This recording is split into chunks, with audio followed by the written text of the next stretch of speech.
Hola Néstor, Hola Hugo, ¿cómo estás? un gusto tenerte acá Igualmente para mí. en la casa de la JB, en tu casa. Sí, después de muchos años, de nuevo, parte de la vida ha pasado acá adentro. Sí. Parte de la vida, parte de nuestra vida, que tiene que ver con la militancia. La militancia. Estamos trabajando con todas y todos los compañeros y las compañeras de militancia que hicieron grande a esta JB. Y la idea es esto, conversar, que nos cuentes un poco cómo ha sido toda tu trayectoria, los momentos históricos, la vida de la JB, los vaivenes, los tiempos lindos, los tiempos feos, para que, un poco para recordar todo esto, pero también para que las nuevas generaciones vean y sepan quiénes fueron los dirigentes, las dirigentas y los cuadros que ha tenido, los cuadros enormes que ha tenido esta JB, porque siempre decimos lo mismo, Néstor, el gremio no empieza cuando uno llega ni termina cuando uno se va, y hay un correlato en todo eso, así todas las instituciones han sido grandes. Bueno, acá es necesario que nos cuente tu historia. Y vamos a empezar con algo que queremos saber todas y todos, que tiene que ver cuándo naciste, dónde naciste, tu infancia, digo, porque el apellido Rompani, ¿de dónde viene? Digo, bueno, todo eso. Bueno, tenemos que volver a la prehistoria entonces. Yo nací el 11 de diciembre de 1938 en mi querida Bahía Blanca. Ingresé al Poder Judicial a los 17 años, luego de haber trabajado desde los 13 años en distintas cosas, desde cadete de una ferretería hasta lijar coches en una taller chapista para pintar, y familia muy humilde, donde realmente recibir, por ejemplo, mes a mes el reparto, digamos, de la almacenera para mí, para mis dos hermanos, éramos tres hermanos, era como una fiesta, ¿no? Recibir comida. Nunca pasamos hambre, la verdad que no. Mi padre explotado, muchas horas de trabajo, hasta el 43, hasta que llega el peronismo, digamos, al poder, y ahí comienza a cambiar toda nuestra visión y nuestra forma de vida, o sea, mejoramos nuestra calidad de vida, y bueno, y eso también impulsa que a los 17 años yo consiga entrar como practicante al Poder Judicial en Bahía Blanca, al Tribunal de Bahía Blanca, como practicante, es decir, sería meritorio, ¿no? No cobraba sueldo, y entré unos pocos días antes del golpe del 55. Yo entré en el año 54, se produce el golpe del 55. En el 55 se produce una gran movilidad dentro del Poder Judicial, se van los jueces, se van empleados, se hace un cambio brutal, se producen vacantes y ahí soy nombrado, digamos, efectivo en la última categoría, pero ingreso como empleado efectivo.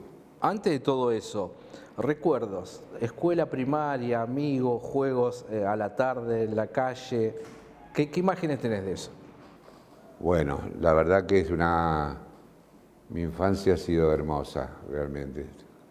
Pese a que te decía, los problemas económicos no eran óbice para que uno viviera feliz. Es decir, con la pelota de trapo, una media y un par de trapos, y así jugábamos. Mis amigos, aún me sigo con alguno de ellos, después de 60 años, viviendo uno en Comodoro Rivadavia, otro en Junín, pero a través de Facebook. Una pandilla de atorrantes. Sí, seguimos siendo amigos, compartíamos, todos nos quedábamos, recuerdo, hasta altas horas de la madrugada, en mi famosa esquina de Vicente López y Juan Molina, de Bahía Blanca. Nos sentábamos allí a jugar y a charlar y a soñar. Eso te va moldeando y formando para lo que viene después, ¿no? Esa infancia feliz y eso. Yo creo que lo bueno de todo fue que las penurias o los padecimientos o las carencias me forjaron de una manera distinta a la que podía haber sido. Hubiera sido un rebelde sin causa a lo mejor, pero a mí la rebeldía Realmente sí, fui un rebelde, tuve muchos problemas cuando entré a trabajar en Poder Judicial también por mi enfrentamiento con los magistrados, pero eso me ayudó a comprender sobre todo mi clase social. O sea, me creó una conciencia de clase, no digamos, rencor ni deseos de vengarme de algo superior, sino de todo lo contrario, sino de ayudar a que estuviera en mi misma categoría, es decir, a elevar la clase social. Y de ahí, entonces, para mí, la militancia fue como, qué sé yo, como el maná, digamos, ¿no? Porque siempre sostengo como frase, mi frase preferida es: la militancia es vida. Yo de esto no me arrepiento. Si volviera a nacer, haría exactamente lo mismo. Porque aún en los momentos difíciles, aún en los momentos malos, en los momentos de penuria, aún en los momentos de amenazas, en los momentos de peligro, uno disfrutaba de lo que estaba haciendo. Claro. Bien, esas cosas que me contás del recuerdo de Bahía, la niñez, la juventud, la familia, tus dos hermanos, lo difícil, ¿no? Venimos de una etapa muy difícil. ¿Cómo veías vos, ya un jovencito, adolescente, cómo lo veías desde afuera, lo que estaba pasando en la sociedad, en el país? Esto que decís vos, que le cambió la calidad de vida a tu papá, el trabajo y por ende en tu casa, ¿no? En cada uno de los hogares, el movimiento de la llegada del peronismo al país. ¿Cómo lo viviste vos? ¿Qué veías? ¿Qué sentías? Mi primer acto político recuerdo estar en los hombros de mi padre, ¿no? Subido, cuando visitó Bahía Blanca el general Farrell. O sea, me estoy hablando antes de la llegada de Perón al poder. Yo nací en el 38 y era muy chico y recuerdo eso. La llegada del peronismo al poder trajo como consecuencia un cambio de vida a nosotros. Por ejemplo, mi padre comenzó a trabajar 8 horas, no llegaba reventado como venía todos los días, cambiaron los salarios. Derechos. Vacaciones, aguinaldo, un montón de cosas que después también estaba la Fundación Eva Perón. Es decir, yo recuerdo ir con mi madre al correo, por ejemplo, a buscar en Navidad el pan dulce, la sidra, los juguetes. Como todos los laburantes. Como todo laburante. Y bueno, todo eso a mí no me hizo peronista, la verdad. No, en definitiva porque no me interesaba, por mi juventud y por un montón de cosas, no me interesaba ni la política, ni me interesaba el sindicalismo, para nada.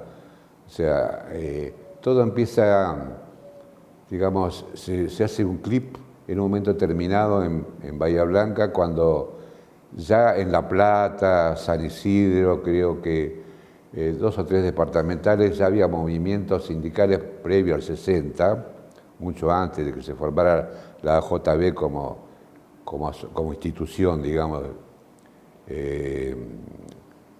con todas las letras. Ya existía todo un movimiento sindical, ya se movían en La Plata, por ejemplo, Margorini,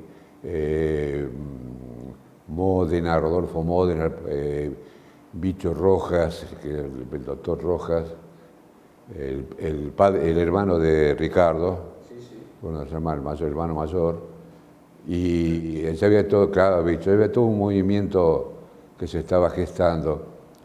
Hasta que llega en Bahía, en un momento determinado, Bahía Blanca no quería saber nada, los que nos representaban en ese momento a nosotros. Imaginá, yo tenía 17 años. Los que nos representaban a nosotros no querían saber nada con formar sindicato. O sea, Bahía Blanca se oponía a los voces de sindicato. O sea, que había que formar una especie de institución,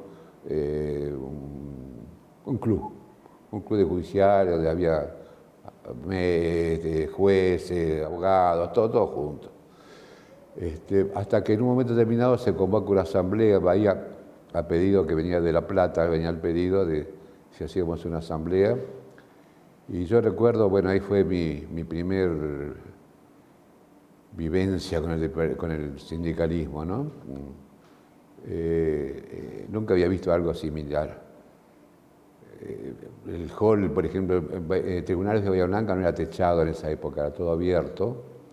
Entonces en el patio de planta baja, repleto de compañeros, y estaba toda digamos, las galerías de los 5 pisos, los compañeros asomados en las barandas, así apoyados, mirando la asamblea. Habla Cirilo Corbalán, que fue mi primer maestro, realmente un orador, pero de primera, que tenía una calidad, una oratoria realmente espectacular y una gran formación ideológica. Y él convoca a la asamblea y habla y se da un discurso y se votaba sí o no. Había dos votaciones, o a sindicato o no sindicato. Y comienza la votación, digamos, desde el 5º piso hacia abajo, la Cámara no al sindicato, Tribunal de Trabajo no al sindicato, dije, no, perdimos como en la guerra acá. Hasta que comienzan los juzgados de primera instancia, penales, civiles, corte, mandamiento, sí, y por amplia mayoría triunfa armar el sindicato, o sea, sumarnos a la JB.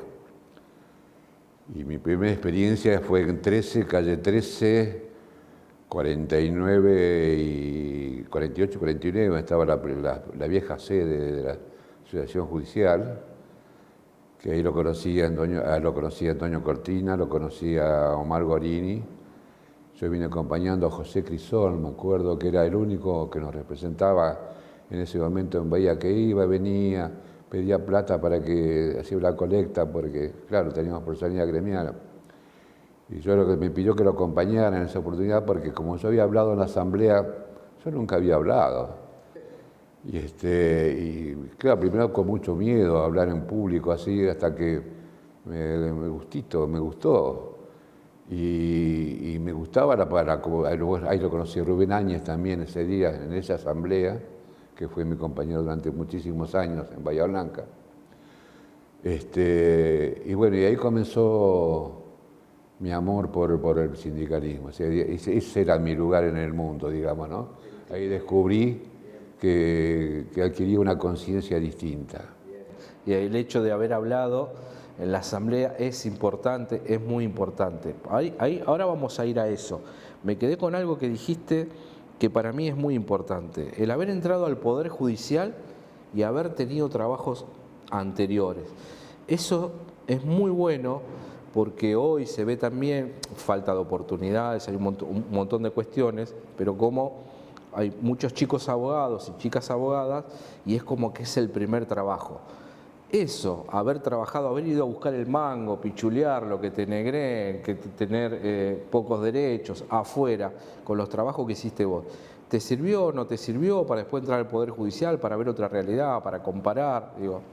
Todo sirvió, aparte te digo, era tan distinta la época, porque yo te decía, era muy rebelde, rebelde en mi casa, rebelde en el barrio, rebelde en la ferretería cuando entré a trabajar, o sea, duraba 3 meses y me echaban porque cuando me trataban mal me rebelaba y entonces vía.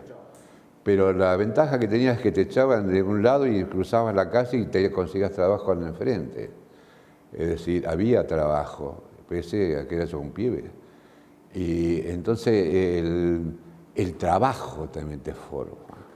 Y si las distintas actividades que desarrollaba, de ser cadete, a lijar un auto para que lo vayan a pintar, esas distintas prácticas del trabajo, ganar tu sueldo, tu primer sueldo, llevar tu plata a tu casa, si ayudo a mis padres, bueno, todo eso te va forjando, te forma.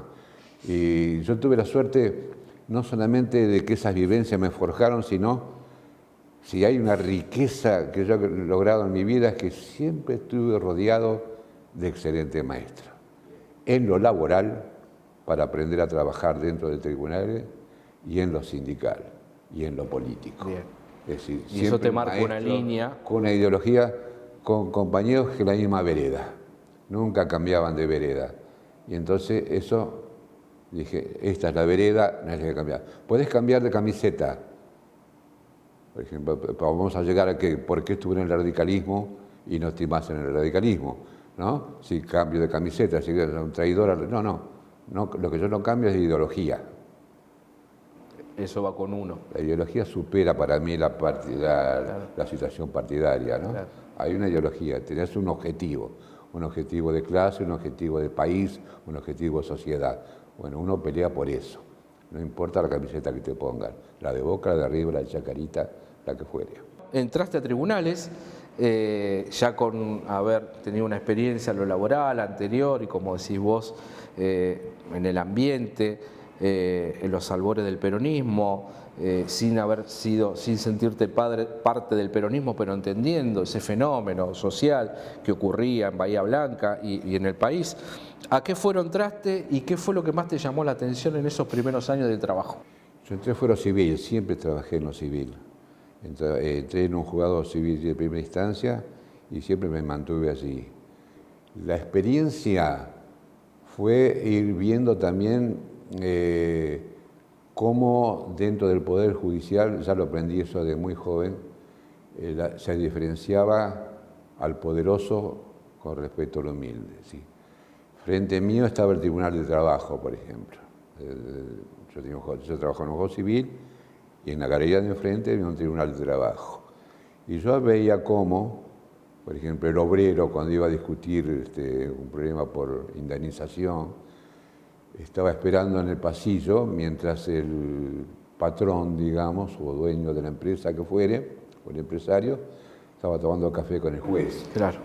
Entonces, a partir de eso vos te das cuenta que esa no era la justicia. O sea, ya no viene de ahora, no es Comodoro Pi únicamente, sino que el tema del Poder Judicial viene de muy adentro. O sea, yo creo que hay un odio de clase que no se exterioriza en la superficie, pero sí en lo intrínseco, estructuralmente existe.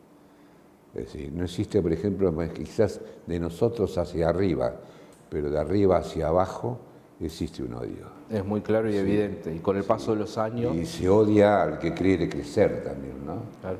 O sea, no podés poner a la altura del otro, tenés que estar siempre abajo. Sí.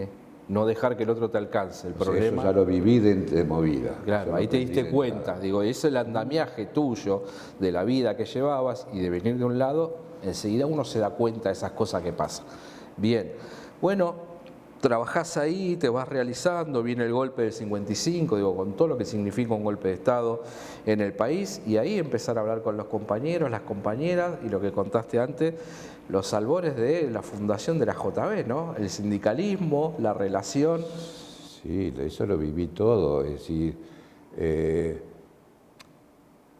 recién comentaba con las compañeras que estábamos conversando previo a venir para acá, que a veces uno tiene vivencias que las toma con total naturalidad.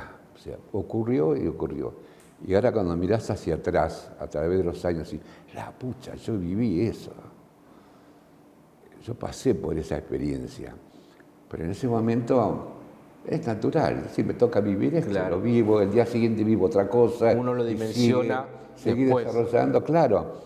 Y decía con el tiempo, puta, yo estuve acá, estuve allá, hice esto, estuve con este, conocí a este, conocí al otro. Y bueno, es una riqueza acumulada, digo yo, ¿no? Que te sirve. No es para estar haciendo ostentación, pero a uno adentro, qué sé yo, ¿de qué te ayudó la militancia? Se pregunta un joven, ¿qué te sirve la militancia? A crecer. Crecer con la militancia, vivís con la militancia. Te sirve para eso. Te alimenta el espíritu. Para avanzar siempre. Es así. Siempre avanzar. En ese contexto, proscripciones, se forma la JB, está todo ahí, una ebullición, el sindicalismo que había ganado un protagonismo muy fuerte, digo, después de la llegada de Perón, en muchos sindicatos, digo, todo el turismo social que vos contaste, digo, todo ese proceso en el medio, tus amigos, pensar en armar una familia, digo, ¿cómo fuiste creciendo con eso mientras trabajabas y militabas? Sí, estudiaba. estudiaba de noche, por ejemplo, estudiaba en el Colegio Nacional de Bahía Blanca, y la familia, bueno, por empezar, aparte del trabajo y del estudio, me gustaba también divertirme. Es decir, ir a los bailes, por ejemplo, era una cosa, digamos, una religión. Era todos los sábados a la noche, o los viernes a la noche. Había que recorrer todos los clubes de Bahía Blanca, salir de uno, ir al otro, Muy bien. a ver dónde estaba mejor ambiente, digamos, ¿no? O sea, disfrutaba también como disfruté de la niñez, de la adolescencia, de la juventud también, dentro de tribunales, porque pese a los problemas que tiene internos, por ejemplo, después del golpe del 55, el juez que asume, o sea, echan al juez que yo había ingresado, con el cual estuve muy poco tiempo, unos pocos meses, casi ni llegué a conocerlo, porque en esa época el empleado no iba a ver al juez. No. Pero el juez que ingresa después, que llegó a ser presidente de la Corte, y lo voy a nombrar, Luis Francisco Bouzat, se la agarró conmigo, ¿no? Me tomó de punta. Y bueno, tuve discusiones muy duras con él. Pese a que era pesadito, tuve discusiones muy duras. Y él me dijo en su momento, una discusión que tuvimos, ¿usted sabe lo que va a ocurrir con lo que usted me contestó? Me dijo, sí, digo, que me va a echar. ¿Y? Le digo yo. ¿Y? Me dice, no lo voy a echar.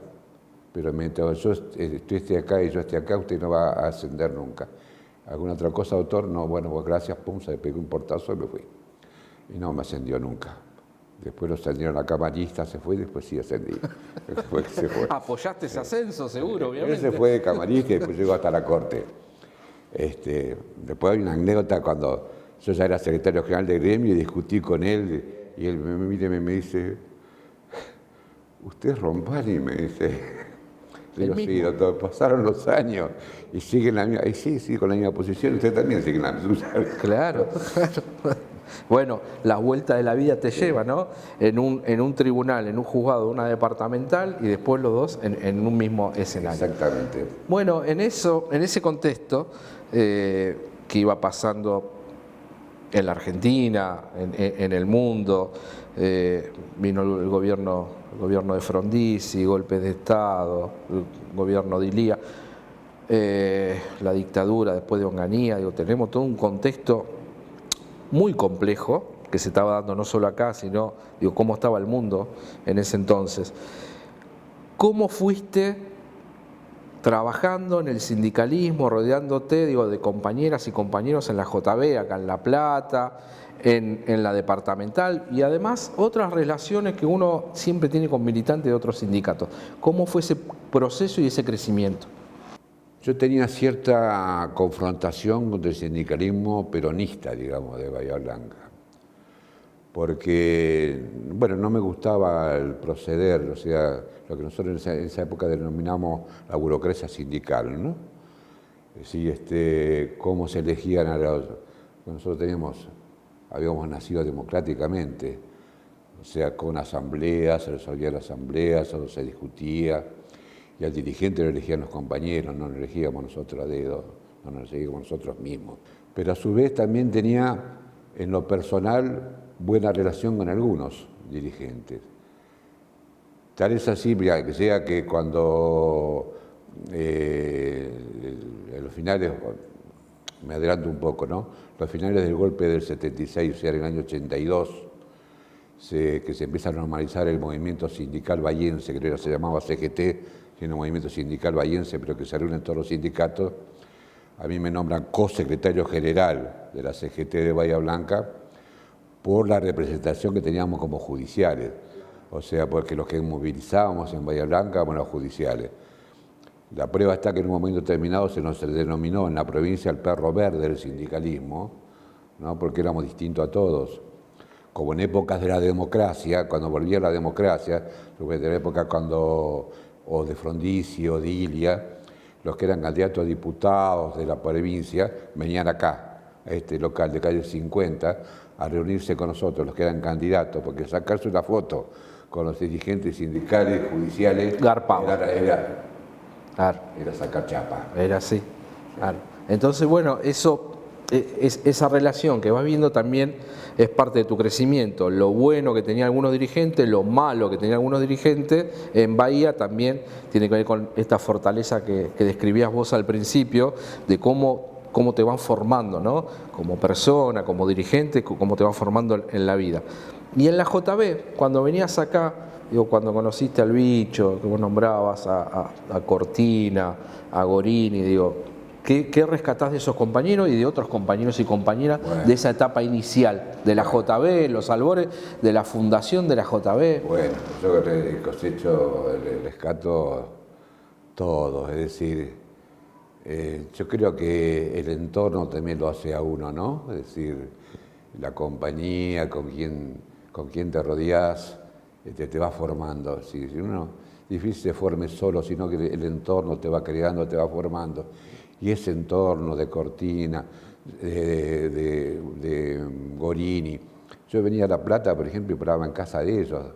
O sea, venía a un congreso, el consejo se daba en esa época, y venía el día anterior y dormía en la casa de Omar, o en la casa de Cortina, en la casa de Julio Bertomeu, y realmente convivía con ellos, con su familia. Cuando hizo el servicio militar, el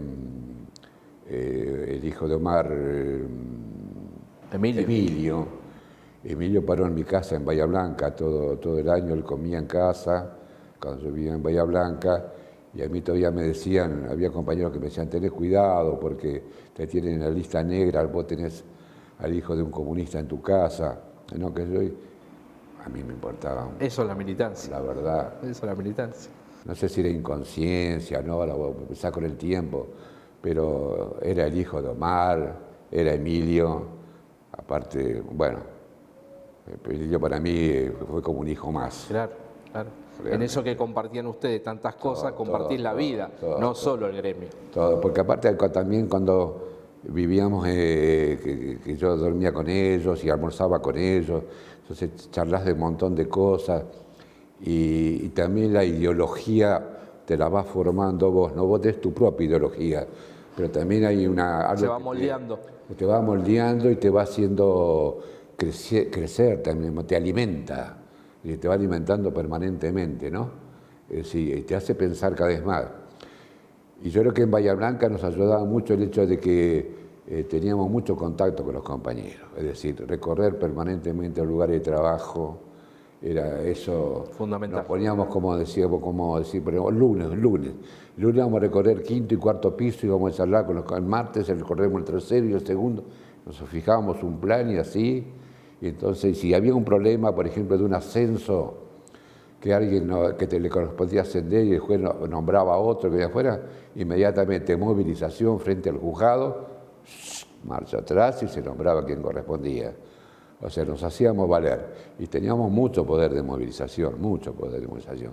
Las asambleas eran muy numerosas. En las asambleas nuestras hablábamos de temas, analizábamos la deuda externa, hablábamos del Fondo Monetario Internacional, de la soberanía sobre Malvinas.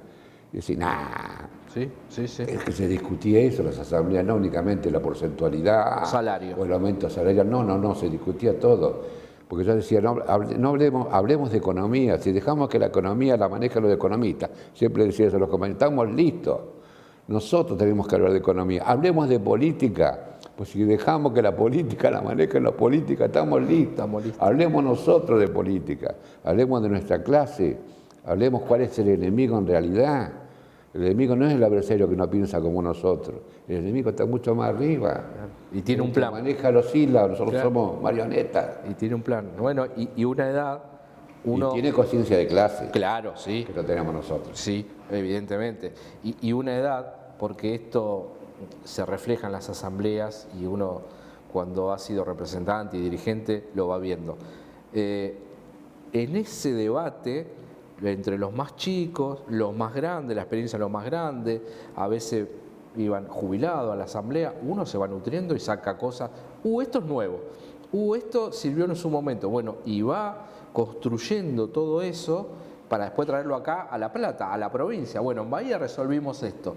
¿Y cómo se pensaba acá cuando venían de las departamentales? Porque hay que recalcarlo, siempre es una visión del interior. ¿Vos viste cómo es esto? La Plata es La Plata, el conurbano es conurbano y el interior es el interior. Había un para todo. Plata, había un anti-La Plata. Claro. También lo había en Bahía Blanca. También nosotros teníamos un anti-La Plata. O sea que siempre el temor ese de que lo vertical, ¿no? Que desde La Plata te manejan todo, ¿no? Entonces, siempre éramos considerados la departamental rebelde de Bahía Blanca. Yo decía, por la más lejana, ¿no? Entonces nosotros veíamos la cosa muy de lejos y teníamos nuestra propia identidad, digamos, y cuando veníamos la discutíamos. Claro, claro. Claro, tenías ese mandato. Lo que pasa con Hugo, los consejos que eran antes en los congresos, la forma en que nos agarrábamos, ¿no? Cómo se discutía, con qué vehemencia se discutía, y nos decíamos las cosas que nos teníamos que decir, después salíamos todos juntos, ¿no? Obviamente. Se resolvía adelante con los valores, pero que las discusiones eran a fondo, discutíamos a fondo.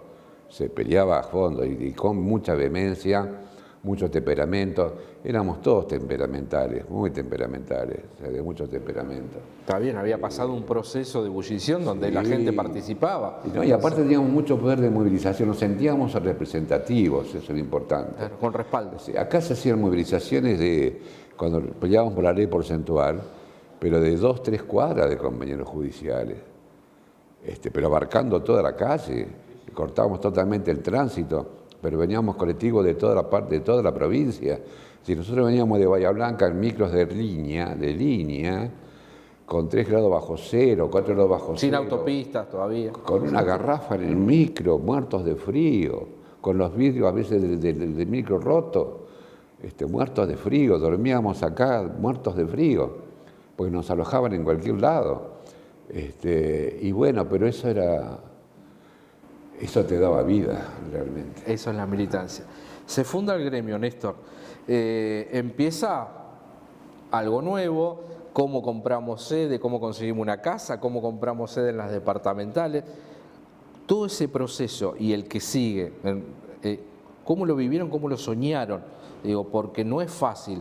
Una cosa es llegar a un lugar armado y ya más o menos marcha, pero ustedes fueron todos y todas pioneros y pioneras de algo, ¿qué nombre le ponemos? Esta discusión, sindicato no, asociación, ¿por qué? Digo, todo eso, habrá sido hermoso vivirlo.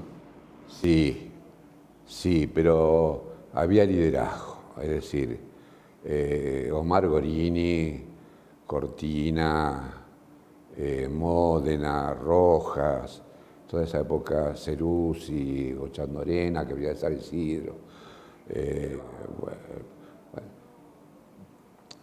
Mis mejores compañeros fueron todos excelentes, pero yo decía que, por ejemplo, tenía cierta adversión con el peronismo. Y yo, por ejemplo, con el Vasco Echeverría, que cuando yo fui secretario general, el Vasco Echeverría fue mi secretario adjunto, nunca tuve mejor relación con nadie que con el Vasco Echeverría. Realmente nos sentábamos los dos a conversar y los dos planificábamos las cosas juntos. Y para mí el Vasco fue un tipo, realmente lo sigo sintiendo como si estuviera vivo el Vasco. Y Mario Bornio, otro. Te digo, el peronismo. Y me llevaba mucho mejor. Cuando milité en el radicalismo, me estoy mezclando cosas, ¿no? Pero cuando milité en el radicalismo, yo hacía discursos, y entonces me cuestionaban mis propios correligionarios, decían, ¿qué hace un peronista hablando en este? Claro, por las cosas que yo planteaba. ¿Sí? ¿Qué tiene que ver con el radicalismo, lo que yo planteaba, conciencia de clase? ¿No? Entonces, una vez me acuerdo que Franja Morada, que me habían invitado a una charla, y me dice, usted no nos va a plantear, dice, la lucha de clase. Digo, no, ¿cómo voy a plantear si la lucha de clase existe desde el fondo de la historia? No la decimos, pero existe. Nada más que siempre lo cagan a palo, digo yo. Pero la lucha de clase existe. Digo, lo que pasa es que nosotros tomamos la conciencia de que existe. Cuando tomemos conciencia, ya decía Eva Perón, el día que los trabajadores entiendan realmente el poder que tienen, si se unen, serán insuperables. Bueno, es así. El día que se tome conciencia, nadie nos puede parar. Es eso, porque, a ver, compartir con compañeras y compañeros, no importa dónde venga, y la pertenencia, teniendo en claro que el objetivo es uno, y defendiendo al sindicato, defendiendo a la CGT en ese momento. Digo, la verdad que no tiene que haber divisiones y que no tiene que ser un divisionismo la pertenencia, sino tiene que ser es al revés, un enriquecimiento para adentro. Digo, vos nombraste dos compañeros que tienen que ver con cuando yo empecé con mi agrupación, como es el Vasco, y Mario peor todavía, pues de San Isidro. Digo, uno va aprendiendo de esos compañeros y después eso lo puede llevar a la práctica, pero tiene que ver con eso, porque si no haríamos una lista solo de radicales, solo de peronistas, solo de comunistas, solo de independientes y de socialistas, y no funciona así, en ningún sindicato funciona así. Eso vuelve con cuando estuve acá, cuando estuve como presidente de ILIA, en la época de que es electo, se modifica también toda la estructura sindical nuestra.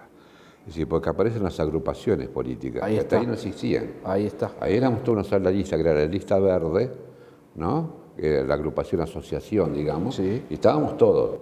Y ahí aparece la 17 de octubre, la 30 de junio, que era la radical, y la, digamos, la tradicional, que era la agrupación asociación, que era, digamos, la génesis de la lista verde, ¿no? Y ahí comienza, digamos, la repartija de la lucha, la puja por el poder. Eso se vislumbraba mucho en los congresos, en las discusiones, ahí se formaban discusiones políticas, pero no en los hechos en realidad. Por ejemplo, en este ámbito nos reuníamos las tres agrupaciones, una en un lugar, otra en otro, y después Todos juntos. comentábamos entre nosotros, ¿no? Y salíamos juntos. Todos fuimos madurando, todos fuimos aprendiendo con el transcurrir. Y te digo, lo importante, lo que yo valoro era la representatividad. O sea, que nosotros decíamos, mañana paro y paraba la provincia. Y decíamos, mañana movilizamos y movilizamos cualquier cantidad de compañeros. Decíamos, asamblea y se daba la asamblea. No quedaba nadie. Y yo siempre cuento anécdotas, ¿no? Yo estaba en una asamblea una vez en Bahía Blanca y conversando, estaba lleno el hall y estábamos de paro. Se decretaba un paro a las 10 de la mañana. Asamblea, paro. Estábamos de paro y me avisan a mí, me dicen que en la Cámara no estaban presionados, los empleados no nos dejaban bajar a la asamblea. Y yo, en un acto de valentía, me pongo de espalda a la asamblea, yo subo la escalera, para subir la escalera, primero digo, compañeros, hay en la Cámara, digo, que no dejan bajar a los compañeros, subamos, digo, y me pongo de espalda y empiezo a subir la escalera, sabiendo que me iban a seguir. Claro. ¿No? Era jugarte la vida, porque si no me sigue nadie, Sí. mañana presento la renuncia. Sí. El respaldo, la recorrida con los compañeros y la voz. Claro. Sí, por eso me daba vuelta tranquilo, daba la espalda a la asamblea y sabía que atrás mío venía. Bueno, de eso ha servido. Después, en casi todas las departamentales hemos hecho esas cosas, alguien que no querían ascender, y hemos aprendido de esa movilización, las asambleas permanentes, estaba vivo. El tema de tener asamblea y discutir, y no solo salario, cuando había una cuestión gremial, es importante porque vos tenés vivo al lugar, a la dependencia, al edificio, y donde un compañero tiene un problema, no hay que esperar que el compañero venga al sindicato, sino que ahí vamos todos a resolver. Digo, y de esas experiencias quedaron semillas, porque de ahí vino todo. De esa época, cuando ya empezamos a andar y la JB ya se empieza a posicionar y ya empieza a ser reconocida, ¿cuáles luchas, cuáles objetivos vos te acordás que han sido importantes, que han sido relevantes, que marcaron, digo, en lo salarial, en lo gremial, como contás recién, digo, porque siempre jueces, y siempre en las cámaras, ¿no? Como lo decís vos, las cámaras, siempre había lugares donde no dejaban salir a los compañeros y las compañeras. ¿Cuáles eran los objetivos trazados por la JB? Miren, vamos por estas tres cosas, y avanzamos. Bueno, la primordial es la ley porcentual, siempre fue. El objetivo desde que se origina el sindicato, digamos, era la porcentualidad. Que yo siempre cuento de que no es cuando dice, eso es imposible, no es imposible, porque lo tuvimos 3 veces la ley porcentual. O hicimos 2 veces a nivel nacional y una vez a nivel provincial. Es decir, y no hace tanto, lo tuvimos en el año 85. Sí, en el año 85 tuvimos la ley porcentual, después fue derogada en el 87, cuando asume Cafiero, que la deroga por decreto y después la legislatura la convalida. Pero, o sea, la tuvimos. Ese era el objetivo principal. Y digamos, y en su momento después fue, bueno, lo salarial era lo principal, pero nosotros discutíamos más que nada el tema del enganche. El enganche, toda discusión que había, toda cita o entrevista que teníamos con alguien, era el enganche. Y ¿Ya había diferencia entre lo que se ganaba en Nación y las demás provincias? Claro, también era normalmente el que se gesta la Federación Judicial Argentina, Exacto. ¿no? Que la AJB, por ejemplo, tenía problemas para ingresar por el hecho de que nos tenían como un perfil ideológico de izquierda, digamos, ¿no? El perro verde. Entonces, claro, y aparte de izquierda, entonces, digamos, los que conducían en ese momento, que era la Córdoba, que conducía la federación. ¿Era más pacato? Era otra cosa. Judiciales. Sí, judiciales y derechosos. Digamos. Más colegio de magistrados, sí. Una cosa así. Sí. Yo recuerdo un plenario que se hace en plena dictadura de Onganía, porque yo me confundo la fecha. Yo fui designado junto con Julio Bertomeu, fuimos los dos a Rosario a un plenario de la Federación y era clandestino, o sea, nadie sabía cuándo se iba a hacer, claro. Si en la última hora nos iba a indicar, claro. Vivíamos así, si tenía miedo, sí, claro que teníamos miedo, ¿cómo nos va a tener miedo? Y son los emisarios de la JB a la Federación, vos y Julio. Cuando en ese interín estaban Cortina y Módena, y Rodolfo Módena, en Neuquén, reunidos, digamos, tratando de activar un ingreso formal dentro de la Federación Judicial Argentina. O sea, había otra reunión paralela en Neuquén, y había un plenario en Rosario. Bueno, tuvimos muchas dificultades, sobre todo con la Unión. Había una confrontación muy dura con la Unión. Es decir, porque la Unión nos quería llevar, digamos, afiliar a todos los judiciales de la provincia. Y nosotros, pues, queremos defender como sindicato provincial. Y estaba en contra de la Federación. O sea, porque la Federación vaya a hacer la competencia. La Unión abarcaba todo el país. En cambio, aparecía la Federación que abarcaba, empezaba los sindicatos provinciales. Entonces pero la Federación creció, la verdad creció. Y la JB ya tuvo un papel preponderante. La JB fue prácticamente, digamos, el corazón de la Federación Judicial Argentina. Ya dependía todo de la JB, dependía económicamente y políticamente. Hay un proceso que se da en el mundo, mientras nosotros estamos luchando por esto, vos decís la defensa de los compañeros, la porcentual. En el mundo pasan cosas, ¿no? Y acá teníamos golpes militares, bueno, estaba llegando Onganía, sabiendo que era una dictadura terrible, sin conocer después lo que pasó en el 76, que ya vamos a ir llegando. ¿Cómo se vivió? ¿Cómo lo vivía la JB y discutían? Recordemos que estábamos dentro de la CGT también, ya estábamos dentro de la Federación. Procesos que se venían discutiendo y hablando. La Revolución Cubana, el Mayo francés, la guerra de Vietnam, todo empezaba el mundo en esa, y como nosotros no discutíamos solo salarios y discutíamos muchas cosas, ¿cuáles eran los debates que se daban, no solo acá, sino después se llevaba a la CGT o se hablaba después en el barrio donde uno militaba? Costó mucho participar dentro de la CGT. O sea, así como nos pasaba con la Federación Judicial Argentina, nos pasaba con la CGT, había mucho rechazo. Claro. O sea, pasa hoy. Por ejemplo, Gorini, que fue a 2 o 3 reuniones y era agredido. O sea, le tiraban cosas, o sea, lo abucheaban, no se podía hacer uso de la palabra, por el hecho de que, bueno, Omar tenía una militancia del Partido Comunista, entonces eso era producía un rechazo muy fuerte en ese momento. O sea, se veía como en la lepra, ¿no? Claro.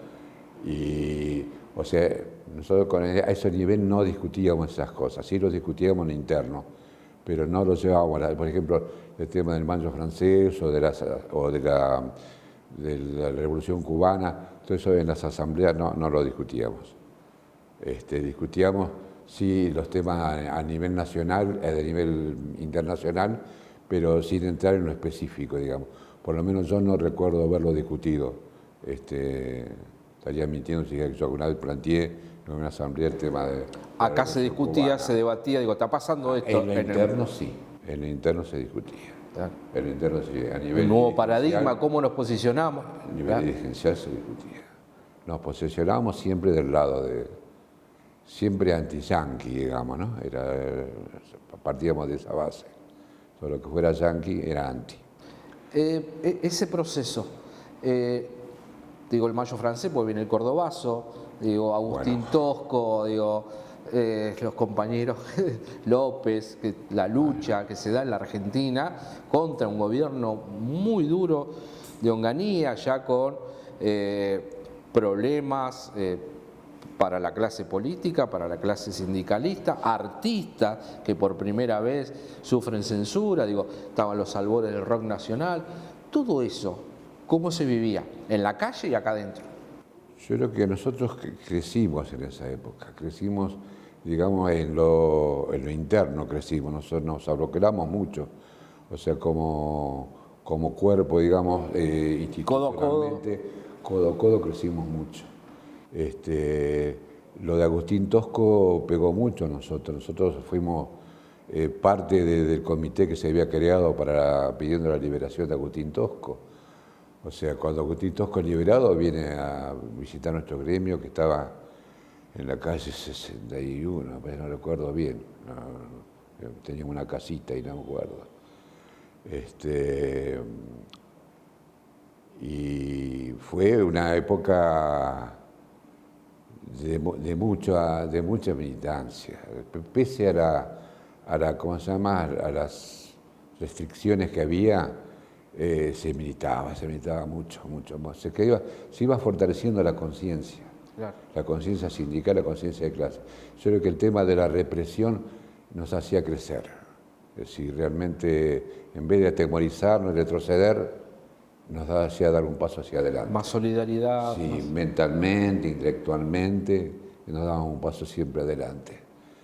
Y nos procreábamos más. Yo creo que ahí también fue donde crecimos más, como desaparecieron un poco esas rivalidades entre las agrupaciones, sos peronistas, sos radicales, sos cosas, no, éramos trabajadores. Y empezamos también a respetar mucho más al resto de otros sindicatos. O sea, ya empezamos a tomar relaciones intersindicales, ¿no? Digamos, en forma de CGT, eso. Pero hasta que llegamos a ser parte de la CGT, ¿no? Claro, todo es un proceso, todo ese llegamos proceso. Llegamos a ser dirigentes de la CGT. Claro. Mario García fue dirigente en Mercedes de la CGT y yo fui cosecretario general de la CGT de Bahía Blanca. Claro. O sea, cómo fuimos evolucionando dentro de... ¿Y dónde? A partir de la dictadura. Y entender... Ganamos un respeto. Sí, entender el proceso que teníamos que estar todos alineados adentro de una central, porque venían por los derechos nuestros, venían por todo. Claro, mirá, hay una anécdota que hicimos una convocatoria a 6 dirigentes, una cosa de locos, ¿no? Tengo los recortes de diario ahí, donde se publican los diarios que 6 dirigentes de Bahía Blanca convocaban a todo el sindicalismo argentino a la unificación, y se hace una reunión en el sindicato de la carne, de dictadura, Onganía, y fueron un montón de dirigentes sindicales. Se hizo esa 68, 69, por ahí. Rodeado todo de patrulleros, hasta la manzana rodeada de patrulleros, y sin embargo nosotros lo hicimos, se hizo. Y fueron varios judiciales participaron de esa, fue el Vasco Echeverría de los que participó, me acuerdo, Gorini, Gambarte, de los que me acuerdo, el Negro Ochoa, de los que me acuerdo, Áñez, por supuesto. Onganía tenía el proyecto de quedarse 20 años y la resistencia que hicieron ustedes, digo, lo del cordobazo, pero además esto el foquismo, que le decían, estos trabajos de CGT regionales en cada lugar que estaban trabajando, hizo que el sueño se derrumbara, ¿no? Y también muy latente, que había también dando vuelta, la vuelta de Perón de Madrid, que también había una presión ahí de la militancia. Claro, la vuelta del peronismo tenía la JP, bueno, aparte estaba el tema de la guerrilla también, ¿no? Montoneros, el ERP, la represión en Tucumán, todo eso, porque Abdel Vilas, que fue el represor más importante que tuvo Tucumán, o sea, el mentor de toda la represión, fue el que nos convoca a nosotros el 27 de marzo del 76, que era el comandante del 5º Cuerpo de Ejército, y nos convoca a toda la dirigencia sindical bahiense al 5º Cuerpo de Ejército. Y participamos esa de noche, salimos todos a un patio y los camiones nos enfocan con los reflectores, y dije, bueno, acá somos boleta todos. Bueno, salvamos, zafamos. En Bahía Blanca, el que desaparece es el compañero Abacazún, que nosotros ni nos habíamos enterado, porque ni lo conocíamos a Abacazún, porque no participaba de asambleas, no participaba de nada. Nos enteramos después de la desaparición. Tenía otra militancia. Era otra. Él tenía su militancia clandestina que nosotros ni la conocíamos. Sí, lo de María Elena Peter, ¿no? Sí, claro. María Elena Peter militó mucho conmigo. Que además venía de otras departamentales. Y claro. Con María Elena salíamos de noche, me acuerdo, en las cortadas de Bahía Blanca, que nos salían, corrían a la caballería y nosotros nos escondíamos en los rincones con María Elena y salíamos de noche a pegar carteles. Una militante de primera, era. Estamos saliendo de Onganía gracias a la resistencia del campo nacional y popular. Se llama elecciones, viene la primavera camporista y parece que todo el mundo contento porque, bueno, viene la vuelta del viejo, que le decía. Sí. Todo ese movimiento, ¿cómo lo viste vos en lo personal? Después vemos cómo termina, qué pasó, qué se estaba pensando para Latinoamérica, de los poderosos que nombrás vos al principio, el Plan Cóndor de toda Latinoamérica. ¿Cómo estaba la JB ahí a inicios de los 70? ¿Cómo estabas vos? ¿Qué te acordás de las luchas del momento, los compañeros, las compañeras? ¿Qué era lo que se estaba hablando y se veía por abajo? ¿Por qué? Bueno, se termina la dictadura, una de las más fuertes que habíamos vivido, y viene toda una renovación, algo nuevo, toda la lucha, la gente en la calle. Nos politizamos ya en el sentido partidario. Ahí comienza una politización de los distintos grupos, ¿no? Entonces uno va tomando, digamos, afinidad por unos, otro por otros, y se discute más la política, comienza a discutirse, cambia un poco el parámetro de la discusión. O sea, ya lo estrictamente sectorial, todo pasa ya a otro tipo de discusión, lo partidario, si el peronismo sí, si el radicalismo, si esto, si el otro, el regreso de Perón, ya la discusión cambia de eje. El advenimiento de Cámpora creo que a todos nos rejuvenece un poco. Yo, sin ser peronista en ese momento, ya sentía realmente el placer, ¿no?, de que los compañeros habían sido liberados, claro, que cambiaba, que se terminaba una dictadura. Ya el regreso de Perón significaba para todos nosotros, bueno, todo un aire nuevo, pese a que era el viejo que volvía, era lo nuevo, volvíamos a vivir. Es decir, era todo un rejuvenecimiento, produce todo eso.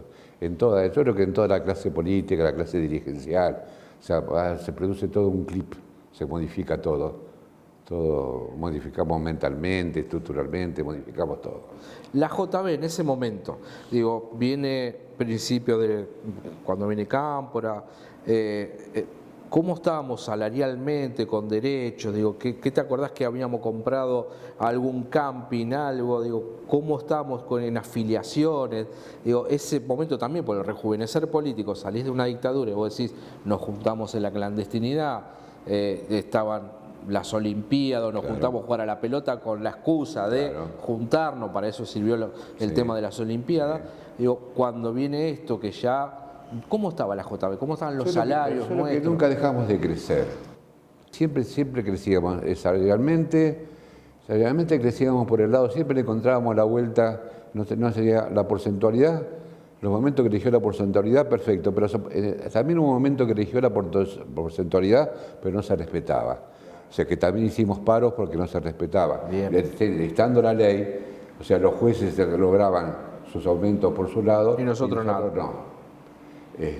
Había que salir a luchar. Hubo una movilización muy grande, Bien, de 4.000 compañeros más o menos, que hicimos al Ministerio de Economía de la Nación, juntos con la Unión. O sea, la Unión y nosotros. bien.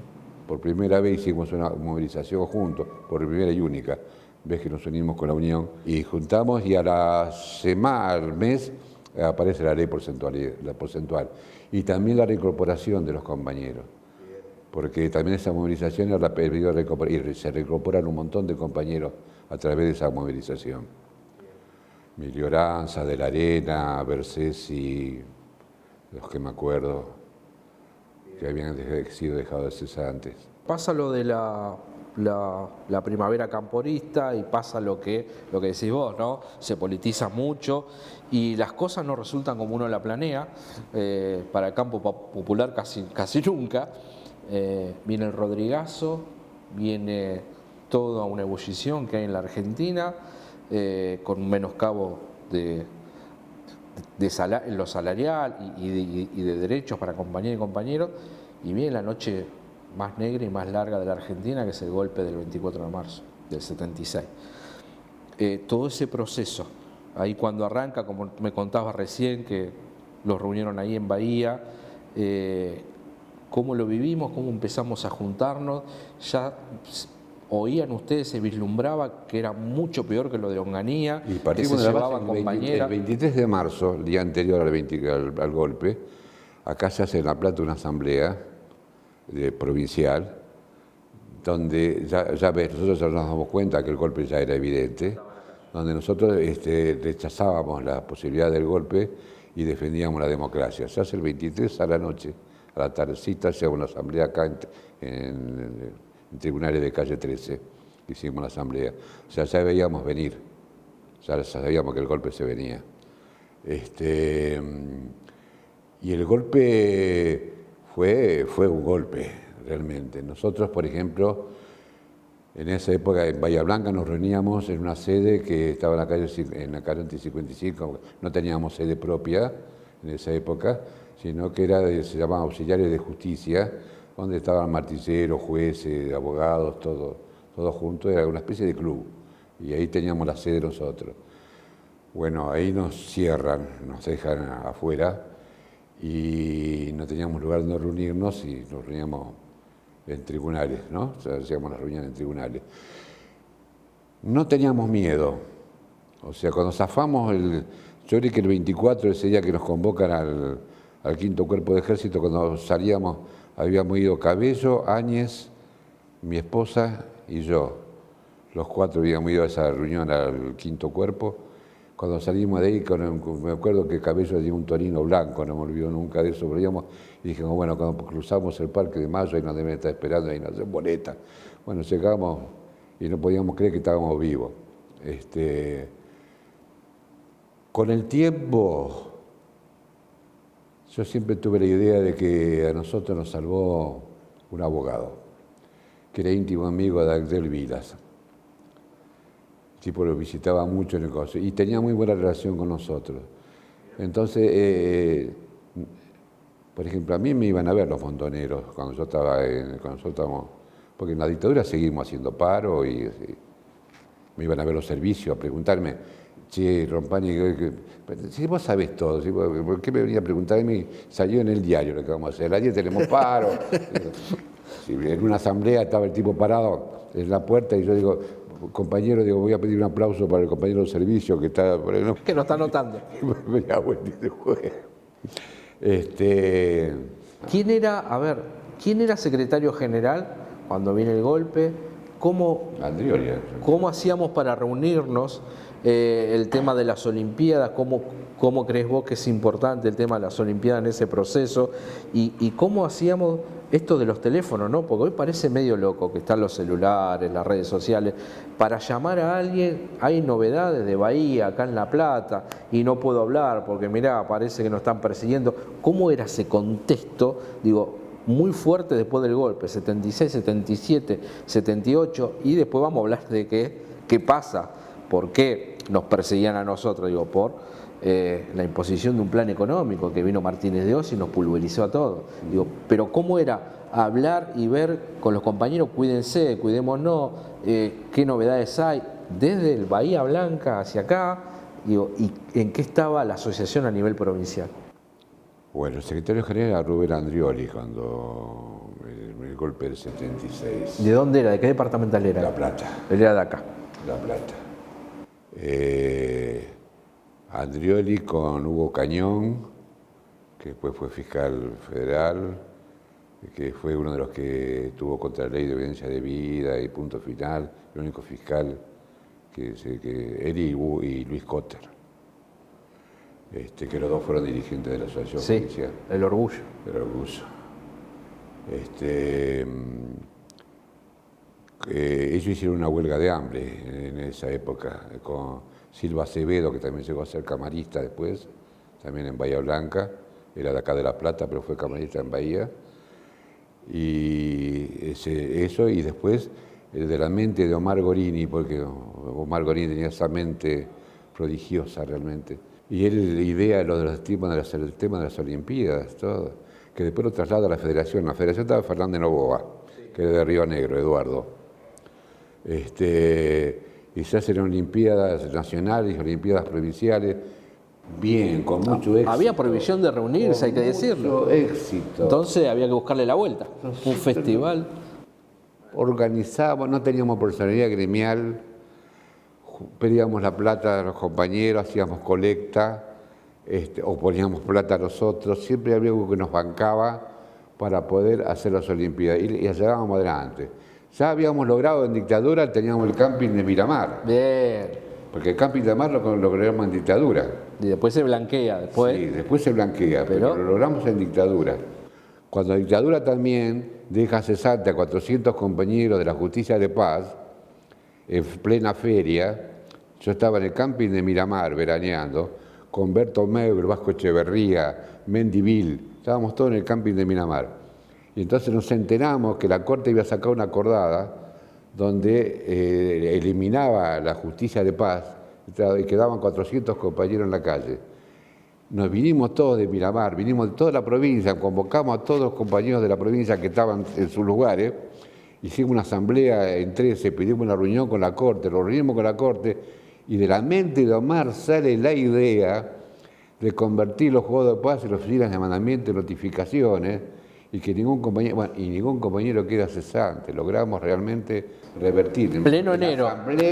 En plena asamblea suspendimos las vacaciones que estábamos en el camping de Independencia, todos veraneábamos en el camping de Miramar. Ahí nos juntábamos todos. Pero fantástico. Por eso, cuando yo te digo que venían los candidatos a verlos a nosotros, era porque teníamos ese prestigio. Si nos respetó la dictadura, porque también hubo desaparecidos. Milioranza se tuvo que ir del país, de la Arena cesante, Bersesi preso,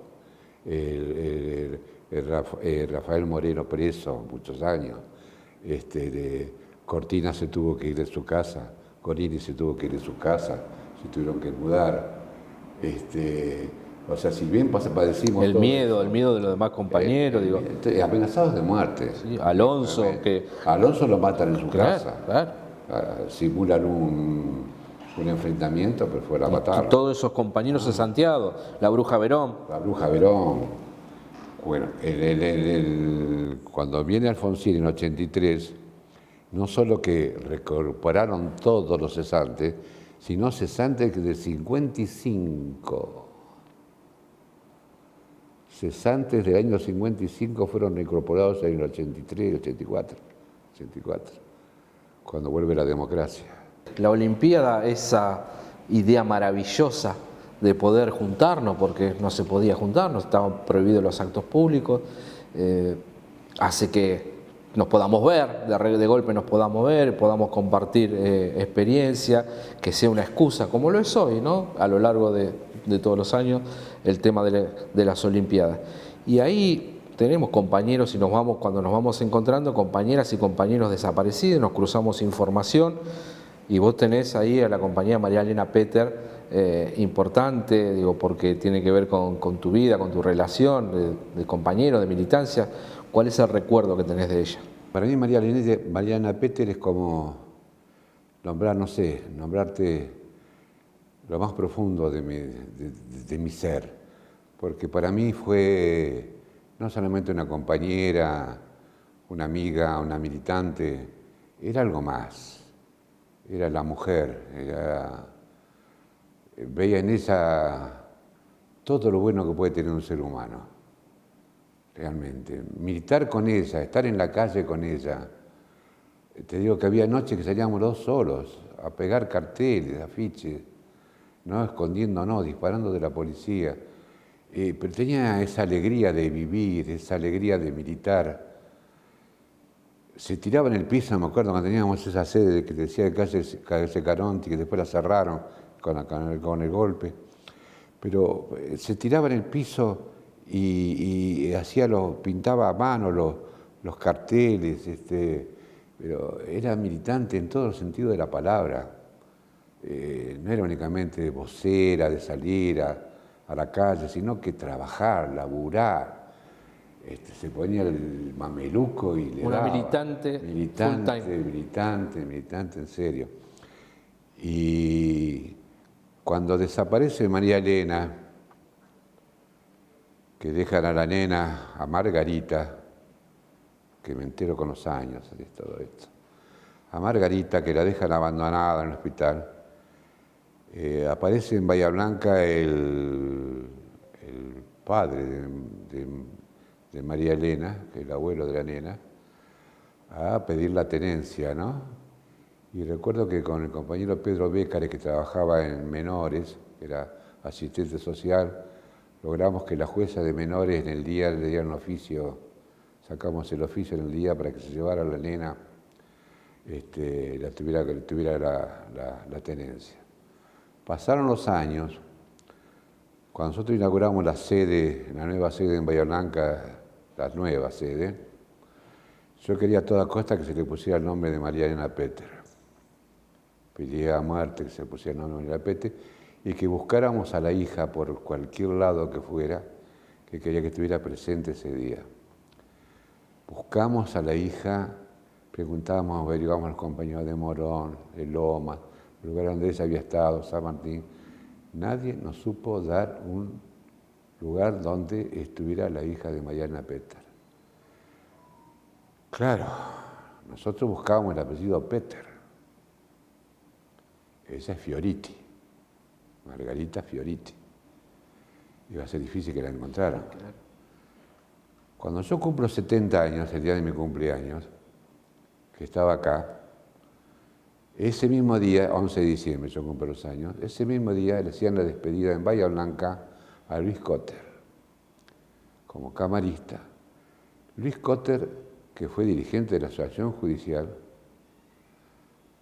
fue el autor de que el periódico En Marcha se llamara En Marcha, el nombre se lo sugirió él, como históricamente, recordemos eso, que viene de Luis Cotter, la sugerencia. Un tipo que fue dejado cesante, después fue reincorporado, después fue nombrado, llegó a camarista federal, un luchador siempre.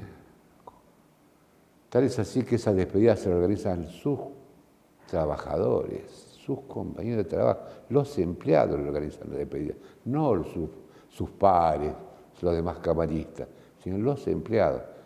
El afecto que se habría ganado con ese empleado. Bueno, ese día yo digo, me voy a Bahía Blanca, mi familia acá de La Plata, vos estás loco, cumplís 70 años, te vas a Bahía Blanca. No, yo la despedida de Luis no me la pierdo ni loco. Entonces me fui con mi mujer, con Lucía, los dos nos fuimos a Bahía Blanca. En Bahía Blanca vive una de mis hijas, la menor, Patricia.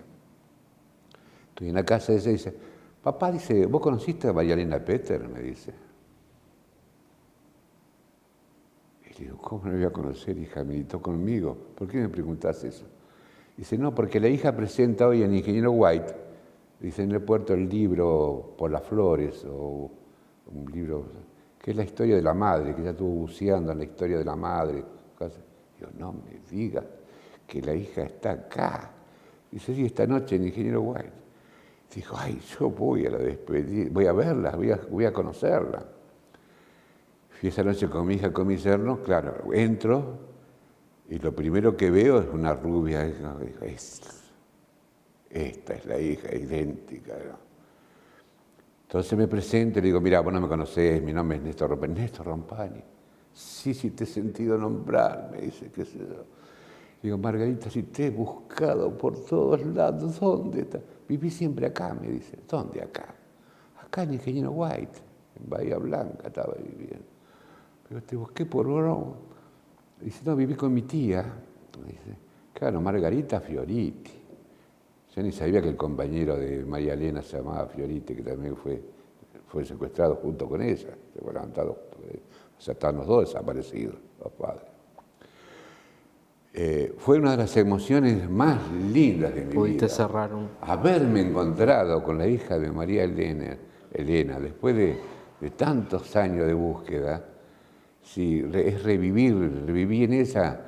Bueno, por supuesto leí el libro de la historia que escribió ella sobre su madre, estuve en la charla esa noche y realmente fue algo reconfortante para mí.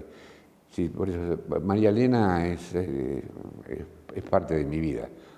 Yo que no entiendo mi vida sin María Elena Petter. Y en nombre de ella, con esta circunstancia que vos viviste, es el recuerdo que tenemos y que seguimos avanzando de todos aquellos compañeros desaparecidos que tiene la JB y aquellos también que fueron cesanteados, que ahora vamos a entrar en esa etapa. Pero esto transcurría en el medio de lo que veníamos hablando, ¿no? de una dictadura feroz que se estaba dando en toda Latinoamérica, parte del Plan Cóndor, de disciplinamiento y un ahogo económico, digo, pues se llevaron a los mejores, se llevaron a los trabajadores, a las trabajadoras, sí, a los delegados, a las delegadas, pero siempre lo decimos, lo hemos charlado con vos varias veces, la militancia, este pueblo, los trabajadores, las trabajadoras, hizo que tampoco esta dictadura se pueda quedar. Digo, ¿cómo viviste, cómo vivimos desde la JB, la marcha de Paz, Pan y Trabajo de Ubaldini, y a los 2 días Malvinas, digo, todo ese proceso y la caída ya de la dictadura? ¿Cómo estamos nosotros? Bueno, en el 82. En el 82 se produce la gran movilización previa a la Malvinas. Claro. O sea, cuando la CGT moviliza Paz, Pan y Trabajo. Contra el gobierno dictatorial. Que nos reprimen. Hubo 2 o 3 detenidos, pero detenidos unas horas. Nosotros en Bahía Blanca hicimos la movilización, recuerdo, y es la misma que se hizo acá en todo el país, ese día contra la dictadura. Y al mismo momento determinado, el padre de Víctor Solomon viene y me dice, estaban todos los militares, la plaza llena de milicos, claro, y nosotros cantando el himno ahí delante de los milicos, ¿no? Pero los que movilizábamos eran los judiciales. El padre de San Víctor Solomon, yo estaba, me acuerdo, con camisa azul y vaquero azul. Y me dice, Néstor, rajate, me dice. Digo, ¿por qué? ¿Qué pasa? Escuché a los dos que están enfrente, los dos que están de civil, son servicios. Dice, al de azul, están diciendo al de azul. Eras vos. Te están apuntando a vos, rajate, me dice. Bueno, por supuesto que me rajé. Me mandé una disparada, me acuerdo, y me metí en el sindicato de FUECIT, que eran los de Correo, que era uno de los co-secretarios de la CGT junto conmigo. Y la llamo a mi mujer, esa noche nosotros vivíamos en el barrio Patagonia, en Bahía Blanca, que es un lugar muy alejado del centro de la ciudad, muy apartado. Que es donde no vive casi nadie, casa está casi toda desocupada. La única casa habitada en la manzana era la nuestra, te imaginás, en ese momento. Entonces la llamo a mi mujer y le digo, andate a dormir a de tu vieja esta noche con los chicos, llevaros, le digo que yo no me iré a dormir, me voy a quedar en el sindicato acá que era en ese momento la sede de la CGT, fue CITE la sede de la CGT. Así que yo me quedo a dormir acá, porque me están buscando. Y acá estoy en resguardo porque estoy con los compañeros, así que acá estoy cuidado. Bueno, Néstor, la lucha de los trabajadores, de las trabajadoras, la resistencia de nuestro pueblo, hizo que los milicos se vayan y viene la primavera alfonsinista, todo ese proceso de la vuelta a la democracia. ¿Cómo lo viviste vos? ¿Cómo lo vivió la JB? Digo, todo lo que venía, los sueños que teníamos, ¿no? Yo creo que hoy, por ejemplo, el momento que está viviendo en la Argentina, vos estás diciendo toda la movilización popular, el pueblo, y yo que le tengo tanta confianza realmente a este pueblo, porque hemos vivido momentos tan difíciles, comparados con lo de ahora, nada que ver. Es decir, dictadura, muerte, desapariciones, venta de chicos. Agobio económico. Agobio económico, todo. Y no pasamos eso y el pueblo lo superó. Se pudo vencer todo eso. Pero yo creo que nosotros vamos a vencer todo esto. Realmente, que no vamos a permitir que vuelva ni la represión, ni vuelva la violencia. Creo que no, por más que se diga, por más que se propagandice y los medios de comunicación le metan ficha a todo eso, creo que el pueblo no lo va a admitir, me parece. Este pueblo está forzado está formado en otra dimensión, ¿no? En la dimensión de la violencia y la dimensión de la cosa chabacana y mediocre. ¿Cómo era hacer una asamblea? Bueno, se llama elecciones. Todavía no había asumido Alfonsín, pero ya había un proceso que empezaron a sacar las urnas de madera. Bueno, entonces, ¿cómo era hacer una asamblea después de tantos años de dictadura? Digo, bueno, estamos acá, vamos por lo que falta. ¿Cómo era ese momento? ¿Cómo lo viviste vos? De mucho júbilo, pero al mismo tiempo también de revitalizando siempre las reivindicaciones. O sea, nunca se dejaba no era bajar los brazos, sino todo lo contrario. Sí, bueno, aparte, estábamos en democracia, quiere decir que teníamos hasta más derecho. Claro. Vamos por todo lo que perdimos. Claro, venía el derecho, ¿no?, a recuperar todo lo perdido. Entonces se te daba mucha más poder. La asamblea era muy numerosa, realmente, mucha militancia. Yo, en lo personal, a mí me nombran secretario general en el año 82, porque en esa época se designaba indirectamente, o sea, la Comisión Directiva Provincial la designaba el Congreso, no era por lista, sino las listas se hacían en las departamentales, las pirámides iban hacia arriba, se hacía el Congreso y el Congreso elegía la Comisión Directiva. Y ese congreso a mí me elige secretario general y al Vasco Echeverría como secretario adjunto. Genial. Un radical y un peronista. Yo ya militaba en el radicalismo, año 82, y lo vivimos con ese entusiasmo, era la alegría. El 10 de diciembre del 83, yo estaba en la Casa de Rosada, el 11 cumplía los años, o sea, yo pasé las 12 de la noche... Pasé con mi cumpleaños, en la calle Corriente. O sea, tomando cerveza, chupando con toda la gente, abrazando peronistas, radicales, era toda una euforia, una alegría. Era una fiesta, toda una fiesta. La calle Corriente era un carnaval. Los bares, las confiterías, rebosaban de gente.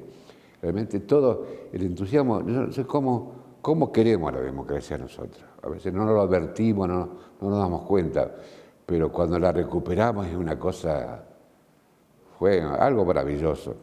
Bueno, yo te digo, yo militaba en el radicalismo y en el 82 era secretario general de la... ¿Cómo milito en el radicalismo? ¿Por qué milito en el radicalismo? Yo estaba acá en una reunión, me acuerdo acá en 50, y me avisan, no sé si Mendivil o quién me dice, mira, se están convocando una reunión de dirigentes sindicales en Capital, dice... Me parece que viene por el lado de Alfonsín, me dice. Están tratando de hacer un movimiento nuevo o algo, me dice. Vos que no tenés ninguna relación con el peronismo ni nada, ni con ninguno, dice que sos un líbero, ¿por qué no participás de la reunión? Digo, me encantaría. Bueno, fui y participo. Y la conducía Germán López. Germán López era el vocero de Alfonsín en toda la parte sindical, digamos, ¿no? Y claro, encuentro con un montón de compañeros de toda parte del país, todos dirigentes de base. No había ninguno que fuera secretario general de un gremio ni de nada. Todos radicales. Y entonces ahí me entero que efectivamente se estaba tratando de formar un movimiento paralelo a la CGT, pero de índole radical, que después se llamó Movimiento Nacional de Renovación Sindical. Bueno, yo participo de esa reunión y era el único secretario general que había de todos los que, además, todos dirigentes de base. Y hablo, expongo, qué pienso yo. Con lo que nos cuesta, ¿no? ¿Qué pienso yo de la democracia? ¿Cómo había sido nuestra lucha? O sea, cuáles eran nuestras reivindicaciones, qué tipo de país queríamos, qué tipo de sociedad planteábamos, o sea, qué era la democracia sindical para nosotros, el pluralismo, cómo se vivía, qué tipo de sindicalismo queríamos, O sea, si había un movimiento distinto a la CGT, tenía que ser realmente bien democrático y pluralista y no radical. Yo planteé las cosas que movimiento radical no, para eso tenemos con el movimiento peronista. O sea, si nosotros hemos cuestionado que el movimiento obrero se manejara desde un partido político, entonces lo vamos a hacer exactamente lo mismo. Es de los trabajadores. Y yo decía, y sobre todo poner conciencia, yo decía conciencia de clase y me miraban con una cara como diciendo, ¿de dónde salió? Viene de Neptuno, viene. Bueno, cuestión que vuelvo a Bahía Blanca, termina esa reunión, vuelvo a Bahía Blanca, qué sé yo, y para eso era el mes de octubre del 83, y Alfonsín tenía dentro de la campaña una entrevista a una reunión en Bahía Blanca. Va a Bahía Blanca. Entonces, una semana antes yo iba a trabajar, iba a tribunal a trabajar, me encuentro en la calle con un compañero, me dice, ¿cómo te sentís para el sábado? Digo, si viene el jefe, le digo, bien, digo, ya le pedimos una reunión, así que vamos a charlar con él. No, ¿cómo te sentís vos? Me dice. Bien, te estoy diciendo que bien, porque tenés que hablar. ¿A dónde voy a hablar? En el acto de Alfonsín. Soy loco, ¿quién dijo eso? Él. ¿Quién es él? Alfonsín. Llamó al comité acá y diciendo que yo quiero que hable ese muchacho de los judiciales, que lo escuché en el Teatro Bambalina, porque yo había hablado en el Teatro Bambalina antes. Alfonsín convoca, en campaña, convoca un acto a los trabajadores en el Teatro Bambalina de la capital federal. Y a mí me invita a ser unos oradores con Mucci, que después fue ministro de Trabajo, y Alfonsín, éramos los únicos tres.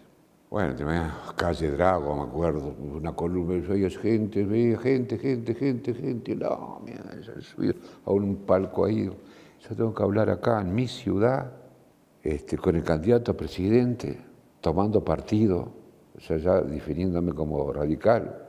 Digo, pucha, ¿qué lío me meto, no? Secretario general del gremio. Hablo. Arranco con compañeros. Compañeras. Me mando mi speech, empiezo a hablar de la democracia sindical, empiezo a hablar de la justicia social, de la reivindicación de los trabajadores, que yo cuántas cosas. Me mando como si fuera la asamblea nuestra. Me mando un discurso bien de barricada. Bajo, porque después hablaba el candidato a intendente, hablaba Elba Rulé, la que fue vicegobernadora, y después Mucci y después Alfonsín. Entonces yo bajo, el barco me quedo abajo ahí al costo, se aparece un tipo con boina blanca y me dice, ¿cómo dejaron hablar a un peronista en el palco nuestro? Yo digo, ¿a quién le decís? A vos. ¿Cómo un peronista? ¿De dónde sacaste yo soy peronista? Compañeras, compañeros, nosotros somos correligionarios. Le digo, hermano, si arrancamos así, qué jodido estamos. Realmente, si la palabra compañero te pone a vos una división, digo, entre uno y otro, digo, vos sos trabajador como yo, pero que mi enemigo no es el peronista, ¿de dónde sacaste eso? Yo le hablé a los trabajadores. Digo, ¿te parece palabra más linda que compañero? Para mí una de las palabras más lindas que he escuchado en mi vida es compañero. Termina el acto y Alfonsín me dice, vamos a ir a cenar, quiero que usted venga. Me dice, mire, yo creo que voy a ser presidente. Yo digo, este está loco. Me dice, yo quiero que usted trabaje conmigo. Y no, ¿cómo voy a trabajar? ¿A dónde? ¿Cómo? ¿De qué voy a trabajar? Digo yo. Y dice, no, dice que me tuvo un movimiento sindical, qué sé yo, llega el 30 de octubre, yo estaba en mi casa escuchando la radio, Alfonsín se impone 40 y pico, Alfonsín 51%. Digo, nada. A la semana, teléfono de la Casa de Gobierno, de parte del presidente, si podía viajar a Buenos Aires a entrevistarme con él. Y me acuerdo lo que hablamos en Bahía Blanca, que yo cuánto, bueno, yo quiero esto, quiero el otro, armar así un movimiento, esto, pa. Alfonsín estaba convencido de eso, que había un escenario nuevo y que creía un movimiento nacional, sindical, bastante heterogéneo, y te convoca a vos a estar ahí. Y lo hablaste acá con los compañeros de la JB, ¿cuál fue la resolución? Claro, primeramente hubo cierta oposición, digamos, ¿no? Después se vio la conveniencia de que era importante que un dirigente de la Asociación Judicial llegara directamente al presidente de la República, más cuando nosotros estábamos reclamando el tema de la ley porcentual y ya volvíamos con todas nuestras reivindicaciones. Lo que se habla un día conmigo, acá me viene a ver Gorini, Mendivil, Bertomeu, no me acuerdo quién más, a pedirme que yo diera un paso atrás en el tema de la Secretaría General, porque para no ligar tanto al gremio con el alfonsinismo, entonces pasar a ocupar la Secretaría Adjunta, digamos, para mantener el contacto con la Presidencia de la República, pero sin, digamos, inmiscuir al sindicato dentro del tema partidario. Por supuesto yo acepto que sí, me pareció que era lo lógico, por eso tampoco querían banderar al sindicato, no tenía nada que ver. O sea, una cosa era yo y otra cosa era el sindicato que representaba. Siempre se lo ponían claro yo a Alfonsín eso, ¿no? Soy secretario general del sindicato, pero cuando hablo por mí, no estoy representando a mis compañeros no son radicales. ¿Sí? ¿Qué es lo que más te deja de eso, del hombre, no del presidente, del hombre? Su calidez. Me maravillaba su sencillez, su espontaneidad, su calidez, realmente tipo muy cálido. ¿Lo viste muy solo cálido. en algún momento? ¿Lo viste? Porque es parte de lo que se discute cuando se lo abandona y todo lo que viene. ¿Vos lo sentiste solo en ese proceso? Digo, porque ya cuando empezamos, termina los 2 años de la primavera y empieza, y hay también que se le dice al radicalismo que medio lo abandonó. ¿Vos lo encontraste solo? Yo ya me había ido del radicalismo. O sea, cuando caí Alfonsín yo ya me había ido mucho antes.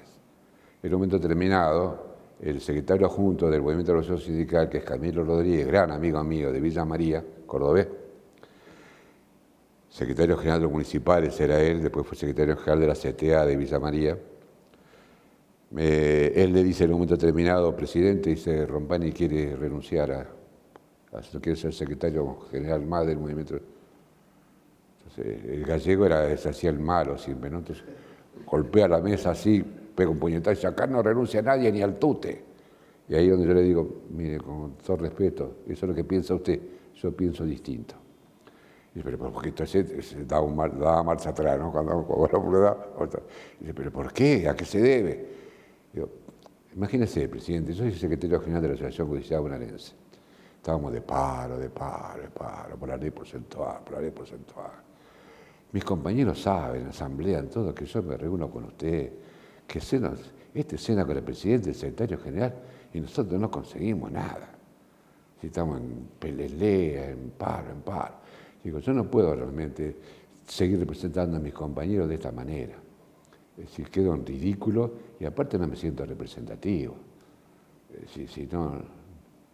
Entonces, adelante de mí agarra el teléfono, lo llama a Armendáriz y le dice, mañana lo recibís a Rompani y arreglás el tema de los judiciales. ¡Vamos! Al poco tiempo nos reunimos con Marco Di Caprio, de San Isidro, que era el subsecretario de Justicia, y con Omar Gorini hicimos toda una comisión y armamos el proyecto de ley porcentual y salió la ley porcentual de la provincia de Buenos ¿Qué año Aires. eso? 85. La lucha, digo, 85. la organización, la solidaridad, la lucha, los contactos también, es evidente, digo, logra eso en una provincia de Buenos Aires, con toda la problemática que tiene la provincia de Buenos Aires. Todo logra eso, no fue el llamado telefónico ni nada, sino realmente nosotros éramos, por supuesto que eso ayudó, pero nosotros veníamos de fuerza, movilizamos y el paro se mantenía, y el paro se mantenía. Y el secretario general era radical, pero el paro se mantenía y se mantenía. Es decir, entonces todo eso obligó realmente. Y otro hecho es, a la vuelta a la democracia, la reincorporación de los compañeros. Si hay algo que reivindica un sindicato, la lucha por el salario es de todos los días, pero es estas conquistas específicas, ¿no? El ascenso, la no suspensión, el sumario. Reincorporar compañeras y compañeros no es fácil. Y esto lo lograron ustedes también, con ahí mucha se lucha. Todos los compañeros. Bueno. Y ahí se le ofrece a Antonio Cortina ser camarista. ¿Sí? ¿Sí? Y lo rechaza. Antonio dice que no. No lo acepta. Pero llegamos hasta eso, o sea, no quedó ningún compañero afuera. Todo el mundo fue reincorporado con el advenimiento de la democracia, que era nuestra gran pelea de siempre, ¿no? La porcentualidad y la reincorporación de los cesantes. Esas dos cosas eran innegociables. Sí, o sea, la lucha permanente por eso.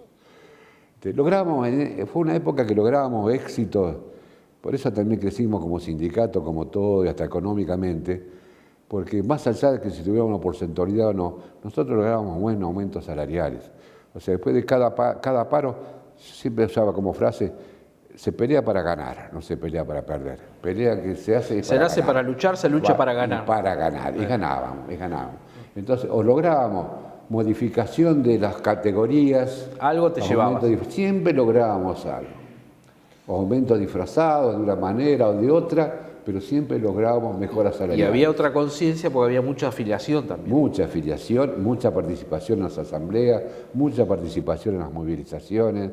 O sea, había otra relación también con la base, se recorría mucho los lugares de trabajo, se conversaba con el compañero cara a cara, donde había un problema, ahí estábamos presentes de inmediato. Cualquier problema, ya te digo, un retraso en un ascenso, lo que fuere, estaba el sindicato presente permanentemente. Y todo eso nos valió todo un respeto de abajo y respeto de arriba, ¿no? Este proceso, Néstor, digo, claro, porque te respeto adentro, te respeta el gobierno, te respetan los jueces, te respetan los compañeros, la masividad de la afiliación y te respetan también los demás gremios. Este momento, esta ebullición, ¿no? Todo lo que se da, empieza la debacle del gobierno de Alfonsín. Nosotros además con la pérdida de la porcentual y termina Alfonsín yéndose antes, alguien que promete un salariazo y después pasa lo que pasa, una de las peores décadas después de la dictadura, que es el menemato. Otra vez una gran frustración. ¿Cómo viviste ese proceso de lo que era Alfonsín, la primavera alfonsinista, cómo termina yéndose y lo que viene después? Y la JB, acá peleando, bueno, habían sacado la porcentual. Sí, la JB, la porcentual la pierde después del 87, o sea, después de cuando gana Cafiero las elecciones en la provincia. O sea, la pérdida de la porcentualidad, yo no olvido jamás esa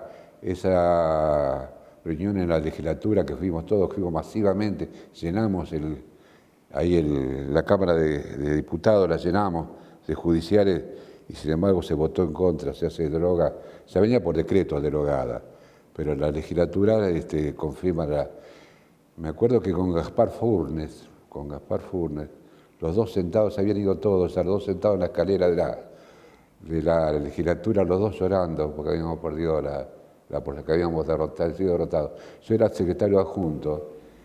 ¿Quién era el general, Néstor? Era Víctor Mendivil, secretario general. Víctor Mendivil estaba de viaje cuando perdemos no estaba en Argentina, estaba, no sé, viajando. Yo estaba a cargo del sindicato. Entonces, y perder la porcentualidad ahí ese día, perder la votación. Teníamos diputado Ricardo Tojo, del radicalismo, que era judicial, tipazo, no reconocido dentro de la JB realmente porque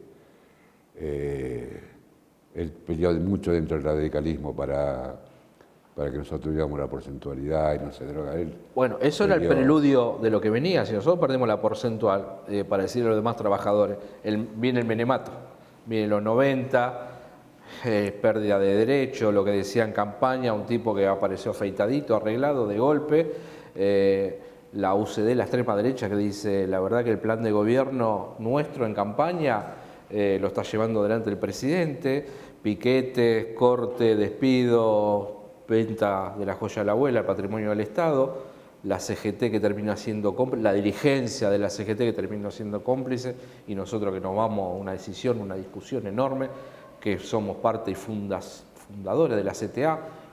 ¿Cómo lo viviste vos todo eso, lo que fue una década nefasta para nosotros? Sí, eso ya lo viví siendo base, ¿no? Yo ya no era más dirigente de la asociación, porque yo en el año 92 renuncio a la Secretaría Junta de la JB y renuncio directamente a la conducción de la JB. O sea, en una asamblea que se hace en Bahía Blanca, yo ahí les digo a todos los compañeros, porque había mucha presión del organismo provincial respecto a Bahía, muy presionado, y yo me sentía muy presionado acá. O sea, no podía exponer mis ideas, yo notaba que también nosotros estábamos cambiando, nos estábamos burocratizando también internamente. Entonces yo digo, ya deja de ser mi gremio no es mi idea, no es mi ideal y ahí renuncio a la Secretaría Junta. También pierdo la licencia gremial, o sea, tengo que volver a trabajar. Ya estaba trabajando en ese momento, porque a mí no me gustaba mucho eso de tener licencia gremial, pero no me gustaba alejarme de los compañeros, tenía que estar ahí con los compañeros. Yo estaba permanentemente en Bahía dando vueltas, girando.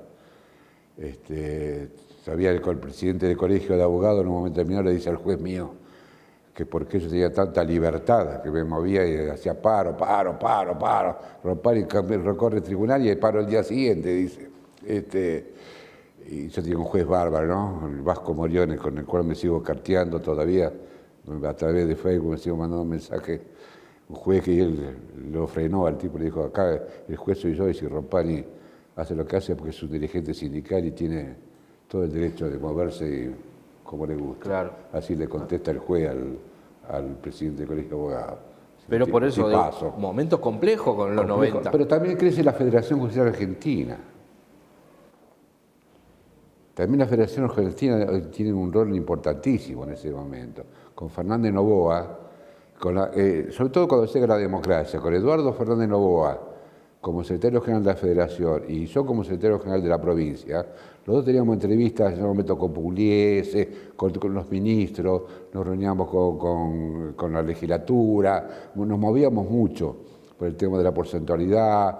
Ahí logramos en un momento determinado, en la provincia, me acuerdo cuando en la provincia eran senadores Torti y Justiniano, los dos bahienses, que hacen un proyecto de ley porcentual, que Calabró se lo rechaza, que era el gobernador, pero logramos que Calabró sacara la equiparación. Nosotros en un momento determinado tuvimos la equiparación con la justicia.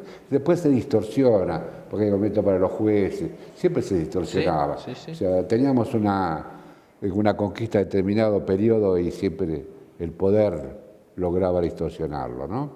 Y entonces vuelta a la lucha y vuelta a la calle. No sé.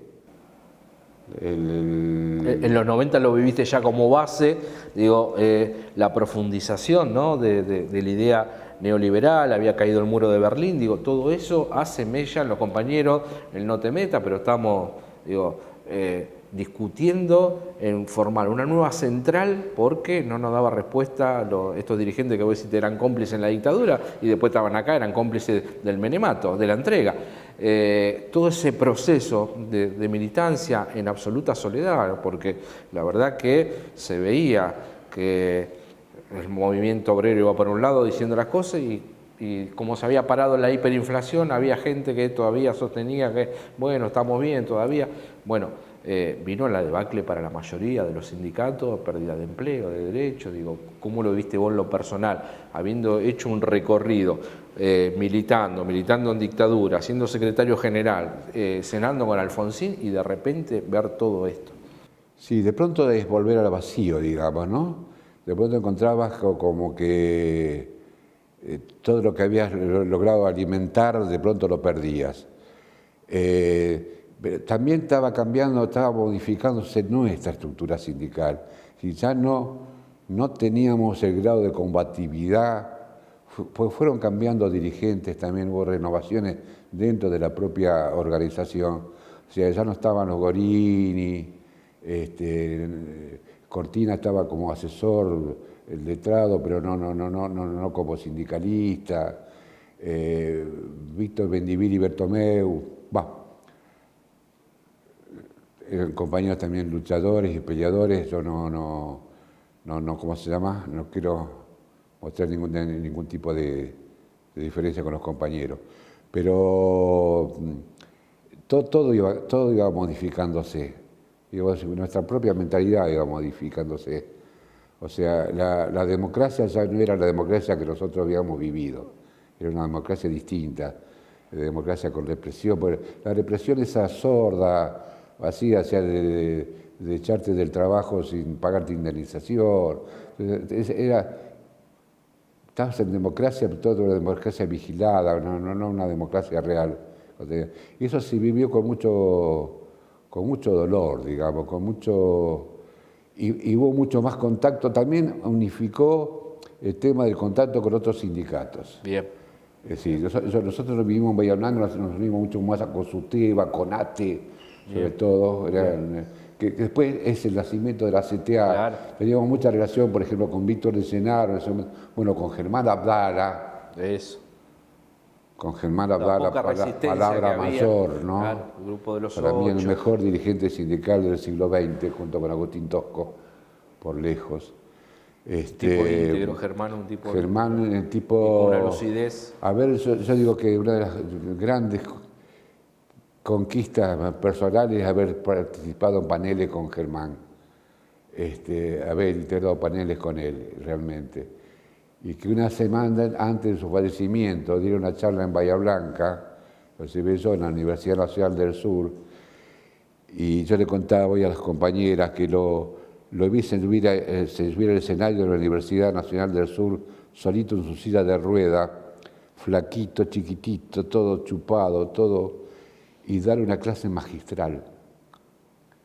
Viajó conmigo esa noche, viajamos en aerolínea, en avión, viajamos desde Bahía Blanca a Capital, y fuimos los dos charlando, nos acordamos de una charla que habíamos dado con Alberto Piccinini, los tres juntos, en la Facultad de Medicina de la capital federal de Buenos Aires, y estuvimos charlando de eso, y a la semana yo miro por Crónica, me acuerdo, estaba en mi casa, y leo el título rojo, falleció Germán Abdala, y yo me puse a llorar realmente porque la muerte de Germán era una cosa, la veíamos venir, sí. Todos sabíamos que estaba. Era uno de los nuestros. No, Germán era incomparable. Incomparable.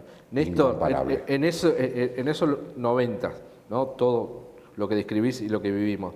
Viene la eclosión, 2001, estalla todo, era previsible, lo veníamos diciendo del minuto 1, los trabajadores, las trabajadoras, la CTA, la Federación, la JB, todos los gremios que éramos combativos, que peleamos en soledad. Y surge una nueva cosa, digo, como estos procesos que se van dando, ¿no? La primavera camporista, la primavera alfonsinista, y aparece alguien del sur, que también si vos sos del sur, pero no tan al sur, viene el fenómeno que todos tenían poca esperanza, pero viene el fenómeno de Néstor, el otro Néstor. Hay un Néstor que es Rompani, viene el otro. El otro es otra cosa. Y la juventud, y otra vez, y la militancia de nuevo, que estaba tan por el piso en los 90. ¿Cómo viviste vos ese proceso después de haber resurgimiento? Ese recorrido. El advenimiento de Néstor ya origina en nosotros, en mi caso, por ejemplo, y creo que en varios, una esperanza, un volver a renacer, es decir, vuelven tus ideales, es decir, lo que vos soñaste, lo que yo soñé con Alfonsín, por ejemplo, una sociedad distinta, una patria distinta, reaviva con Néstor. Es decir, volvemos a tomar esos valores y los volvemos a recuperar.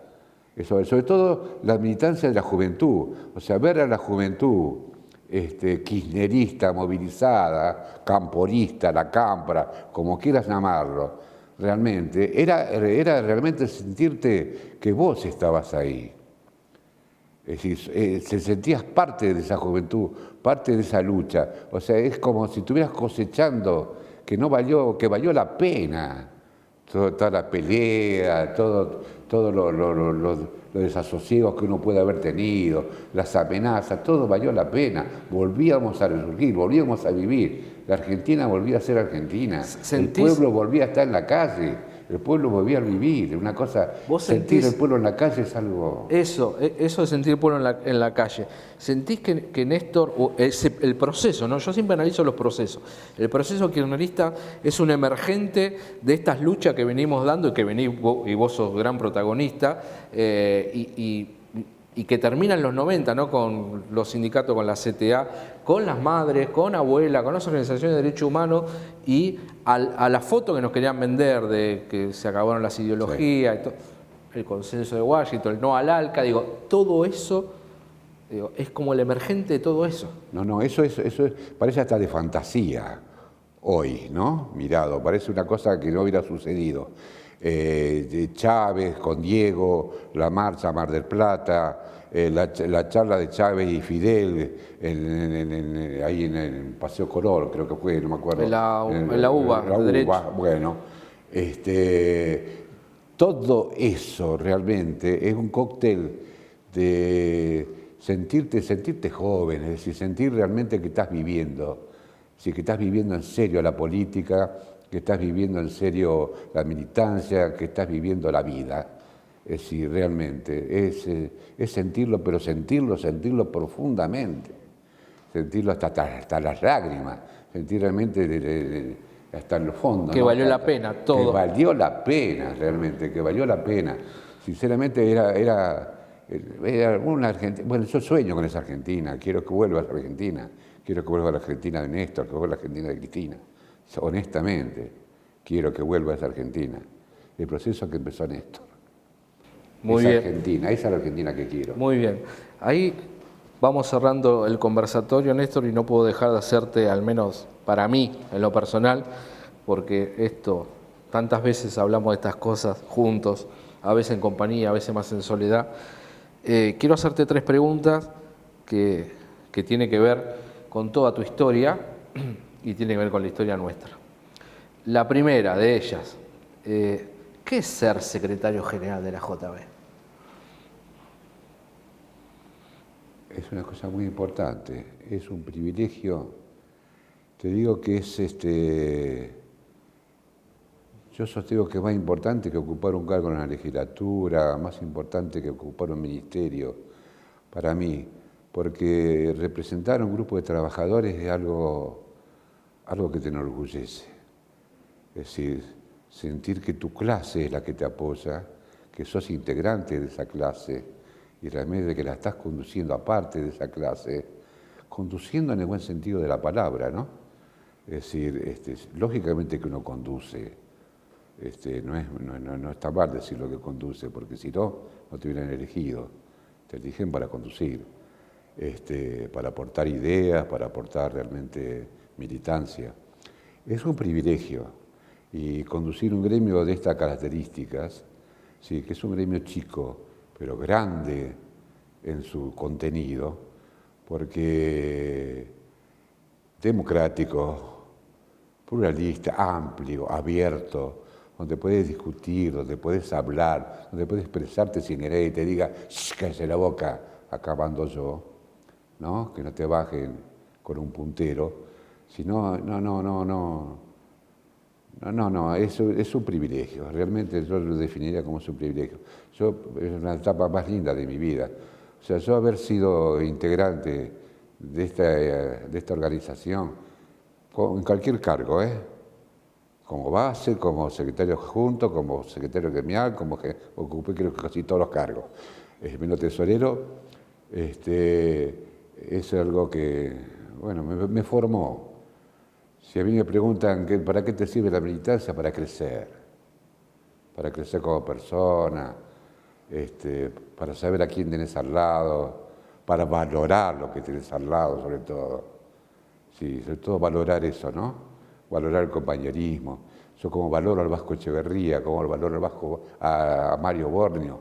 Realmente, yo podría nombrar a otros compañeros que por ahí estaban más afines con mi ideología, pero estoy nombrando a 2 compañeros que no tenían nada que ver con mi ideología, pero para mí fueron, qué sé yo, mi brazo derecho.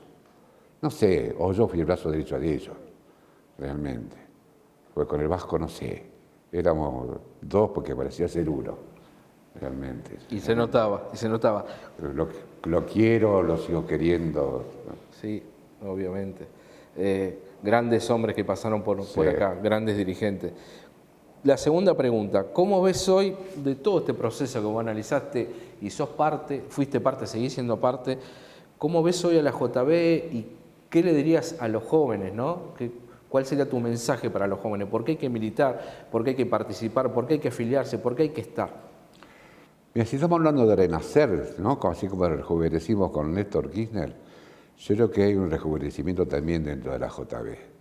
O sea, la nueva conducción, y no es porque vos estés presente, la nueva conducción me refiero en todos los sentidos. También me refiero a la departamental La Plata, a la departamental Bahía Blanca. Encuentro realmente que hay un aire nuevo. Es decir, la JB recupera sus viejas banderas, las actualiza, las lleva al momento de hoy, realmente con gran inteligencia. Creo que hay una gran participación, un gran protagonismo de los compañeros. Se ve un crecimiento permanente, se crece en todos los sentidos, en los derechos humanos, en la participación de la mujer. Es decir, se abarcan realmente todos los ítems que puede abarcar un sindicato. Y eso me parece que es lo que uno soñó crear, lo que soñamos cuando se creó la JB.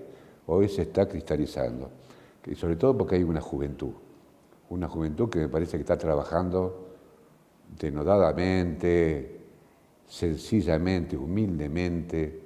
No hay vedetismo. Es decir, cada uno ocupa su espacio realmente y lo ocupa con inteligencia, lo ocupa con poder, con conducción. Y bueno, creo que es el sindicato que nos soñó, está hoy. Y la última pregunta, ¿quién es Néstor Rompani? Un militante que adora la militancia, que dice que su lugar en la vida es la calle y su lugar en la vida es el sindicato. Para mí, o Bahía Blanca, porque adoro mi ciudad, adoro a mis compañeros. Yo hace poco estuve en Bahía Blanca y entré a tribunales y entré al hall y realmente se me caían las lágrimas, porque ahí pasé mi vida. Veía esa escalera y decía, las asambleas, las discusiones, los debates. Y bueno, es mi vida. Y una cosa más, a eso lo agrego yo, como vos y otros y otras, para nosotros son patriotas, porque haber peleado, a veces pensamos las dificultades que se nos da día a día, y haber peleado y haber estado donde estuvieron ustedes, es un orgullo enorme para nosotras y nosotros, que hoy nos toca, por decisión de los compañeros y las compañeras, estar simplemente acá. Reivindicamos la lucha que dieron ustedes y sin ustedes nosotros no estaríamos ahí acá. Así que el agradecimiento nuestro ¿Sabes qué, Hugo? es para siempre. Pero todo se vivió, te digo yo, ahora que lo miro a la distancia, se vivió con naturalidad, con alegría y con mucha felicidad, o sea, disfrutando. Nuestra pelea era un disfrute, disfrutábamos la pelea. Pero había que hacerla, porque cualquiera se fue a la casa de cualquier sindicato y había que hacerla. Sí. Sin lo de ustedes, sin todos los compañeros que vos nombraste, no estaríamos ahí acá. Y mañana no estaremos nosotros, con eso empezamos la charla. Esto no empieza cuando uno llega ni termina cuando se va. Y por eso es también estas entrevistas, para que los jóvenes, las jóvenes, vean de dónde venimos y hacia dónde vamos. ¿Vos le dirías qué le diría a los jóvenes? Me falta eso. Que militen. Que el sindicato realmente no es... Lo han bastardeado, pero siempre se bastardea desde el poder. Que piensen en eso.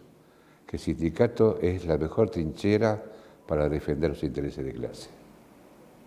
Vale la pena. Hay que afiliarse y que hay que estar dentro del sindicato. Más allá de que en determinado momento te guste o no la dirigencia. Porque es tu lugar. Esa es tu segunda casa. Quien te va a defender va a ser el sindicato. Muchas gracias, Néstor. Te quiero mucho. Gracias a vos, Hugo. Gracias. Igualmente. Néstor, gracias, papá.